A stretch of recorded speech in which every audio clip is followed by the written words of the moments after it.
The Italian mob thought they could control Joe Louis, thought they could trap the brown bomber with fine print and fake promises, thought a simple contract would make the world champion their property.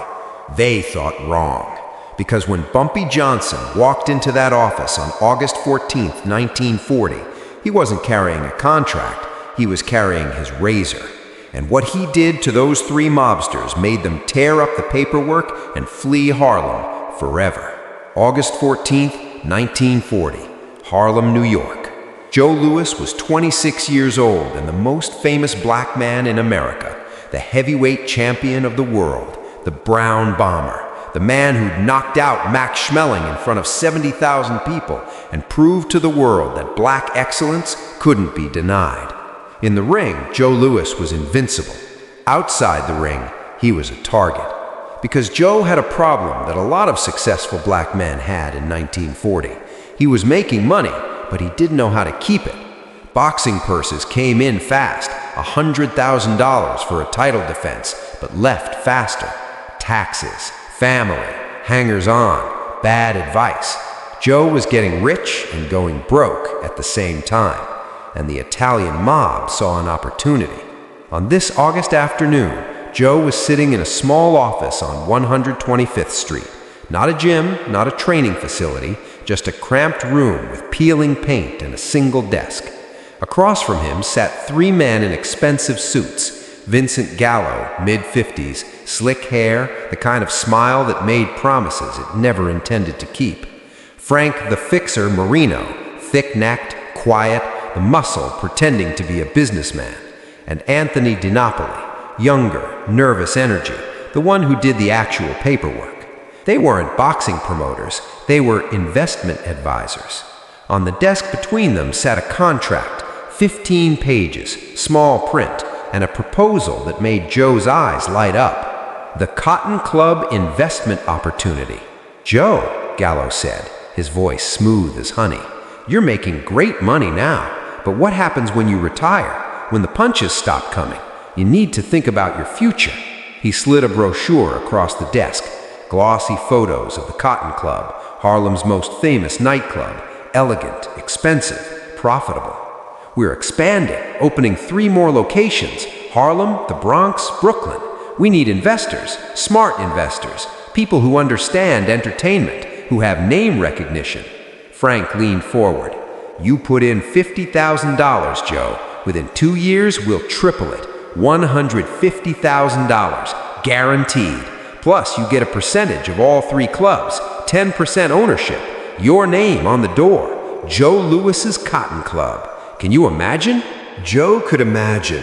He could see his name in lights, could see himself walking into his own club, people cheering, could see financial security for his mother, his family, his future. What Joe couldn't see was the trap. The contract was designed to look legitimate. It had official language, corporate structure, revenue projections. But buried in the fine print, page 11, section 7, subsection C, was the real deal. Joe's $50,000 would go into an investment pool, controlled entirely by Gallo and his partners.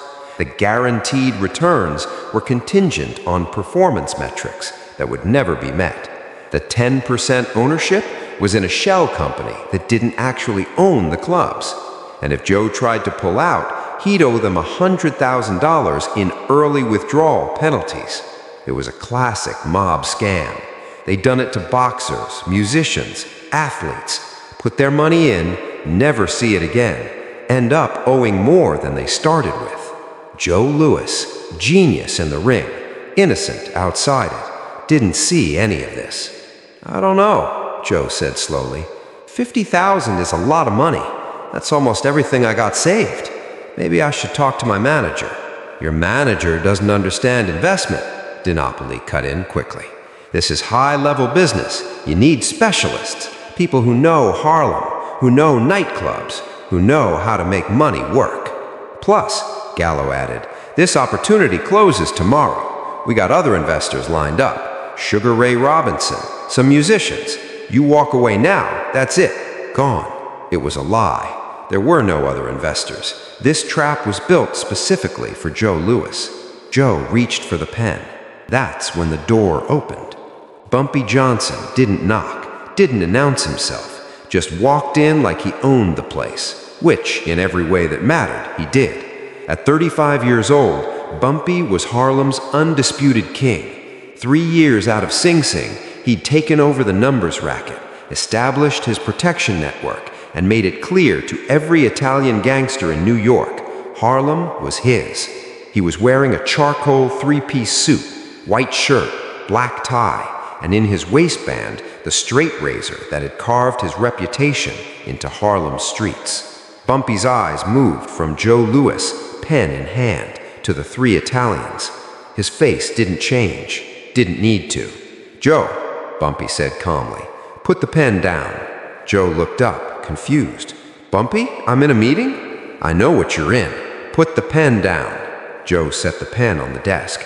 Gallo forced a smile. "Mr. Johnson, this is a private business meeting. We're discussing—" "I know what you're discussing. You're discussing how to steal $50,000 from Joe Louis while making him think it's an investment." He walked to the desk, picked up the contract, and began flipping through it, not reading every word. He didn't need to. He'd seen this scam before. Different names, same trap. Bumpy tossed the contract back on the desk. "The Cotton Club investment opportunity." He looked at Gallo. "That's creative, I'll give you that. Make a man feel like he's buying into something prestigious, something that'll have his name on it." He turned to Joe. "Joe, let me ask you something. You ever been inside the Cotton Club?" Joe shook his head. "No, they don't—" He stopped, realized what he was about to say. "They don't let black people in," Bumpy finished. "Not as customers, only as performers. And you're telling me these 3 want to make you a partner in a club that won't even let you through the front door?" Joe's face changed. The excitement drained away. Gallo tried to recover. "That's the old Cotton Club. The new locations will be integrated." "Bullshit." Bumpy's voice cut like his razor. "There is no expansion. There are no new locations. There's just a fake investment scheme designed to rob Joe Louis blind." He picked up the contract again, flipped to page 11. "Section 7, subsection C. Investment pool subject to partner discretion. Translation, we take your money and do whatever we want with it. Performance-based returns. Translation, you'll never see a dime. Early withdrawal penalty. Translation, if you try to get your money back, you'll owe us double." Bumpy looked at the 3 men. "This isn't an investment, it's a trap. And you 3 walked into Harlem thinking Joe Louis was stupid enough to fall for it." Frank Marino's jaw tightened. "Look, Johnson, we're legitimate businessmen. We're offering a real opportunity." Bumpy pulled out his razor. Not fast, not threatening, just slow, deliberate. He placed it on the desk, still sheathed, right next to the glossy Cotton Club brochure. The room went silent. "Let me tell you what's legitimate," Bumpy said quietly. "Joe Louis is Harlem's champion. 2 years ago, he knocked out Hitler's favorite fighter and made every black person in America stand taller. He's not just a boxer, he's a symbol." He looked each man in the eyes. "And you 3 walked in here thinking you could turn him into your victim." Dina Poli tried to speak. We're just offering business." "You're offering theft with paperwork." Bumpy pulled the razor from its sheath. The blade caught the light. "Here's my counteroffer. You tear up that contract right now in front of me, then you walk out of Harlem and never approach Joe Louis again. Not with investments, not with opportunities, not even to say hello." Gallo's composure cracked.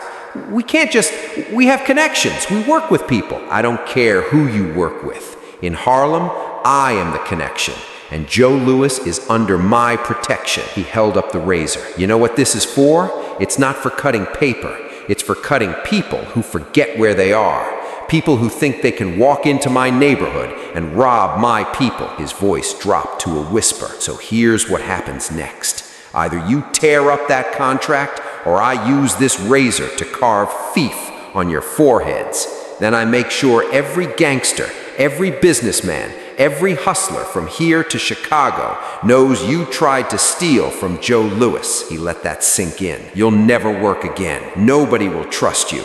And every time you look in the mirror, you'll see the word I carved into your face, reminding you of the day you tried to fuck with Harlem's champion, a dark stain spread across DiNapoli's pants.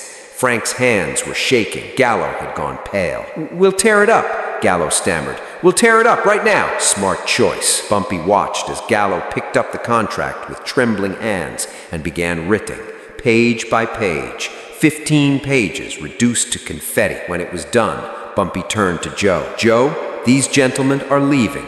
You're coming with me." Outside on 125th Street, Joe Louis finally found his voice. "Bumpy, how did you know? How did you even know I was there?" "Word travels in Harlem," Bumpy said. "Someone saw you going into that office with 3 Italians in suits. That got back to me in about 10 minutes. They walked down the street, Bumpy's presence causing people to nod respectfully, to step aside. "I almost signed it," Joe said quietly. "I thought it was real. I thought I was being smart, investing in my future." Bumpy stopped walking. "Joe, you're the best fighter in the world, but the world outside the ring is more dangerous than anything you face inside it. There are more men trying to rob you with contracts than there are trying to knock you out with punches." He put his hand on Joe's shoulder. "You want to invest? Fine, but you get your own lawyer, not theirs. Someone who works for you, who reads every word, who tells you the truth. You don't sign anything unless you understand every sentence. And if something sounds too good to be true, it probably is," Joe finished. "Exactly." Bumpy started walking again. "And Joe, remember something. You're not just Joe Louis the boxer. You're Joe Louis the symbol. Every black kid in America looks at you and sees possibility. That means you have a responsibility to stay smart, stay free, stay in control." Joe nodded. "Why'd you help me, Bumpy? You didn't have to." "Yes, I did. Because when you knocked out Schmeling, I felt it too. When you stand in that ring representing us, you're representing me, and I protect what's mine." Bumpy smiled slightly. "Besides, Joe, I'm a criminal. I break laws. I hurt people. I do things most men won't do. But you know what I don't do? I don't steal from my own. I don't trap heroes. I don't turn symbols into victims." He looked at Joe. "Those 3 Italians, they're worse than I'll ever be, because at least I'm honest about what I am." Vincent Gallo, Frank Marino, and Anthony DiNapoli left Harlem that afternoon and never returned. Word spread through New York's underworld. Joe Louis was untouchable. Bumpy Johnson had drawn a line. Joe Louis went on to defend his heavyweight title 25 times over the next decade. He made millions. And yes, he had financial troubles later in life. Bad investments, the IRS, the problems that plague many athletes. But he never fell for a scam again. Because Bumpy Johnson had taught him to read the fine print. Years later, in 1962, a reporter asked Joe, "You had a long career. A lot of people tried to take advantage of you. How'd you stay smart?" Joe smiled. "I had a friend who looked out for me when I didn't even know I needed looking out for." Who was this friend? If you're from Harlem, you know his name. If you're not, it doesn't matter. What matters is he taught me that being strong in the ring isn't enough. You gotta be smart outside it, too. In 1981, Joe Louis died. At his funeral, a letter was found, written years earlier, meant to be opened after his death, to Bumpy Johnson. "You saved me from thieves in suits. You taught me that not every smile is friendly, and not every opportunity is real. You showed me that strength isn't just about hitting, it's about knowing when to walk away. I never properly thanked you, so I'm thanking you now. You weren't just the king of Harlem, you were my protector, and I owed you everything." Bumpy never saw that letter. He died in 1968. But the people who knew both men understood what that August day in 1940 was really about. It wasn't about a contract. It wasn't about $50,000.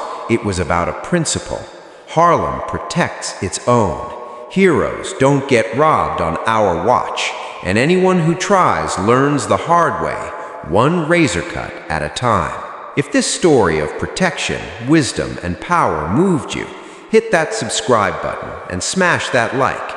Share this with someone who needs to understand that the biggest threats don't come from fists, they come from contracts and fake promises. Drop a comment.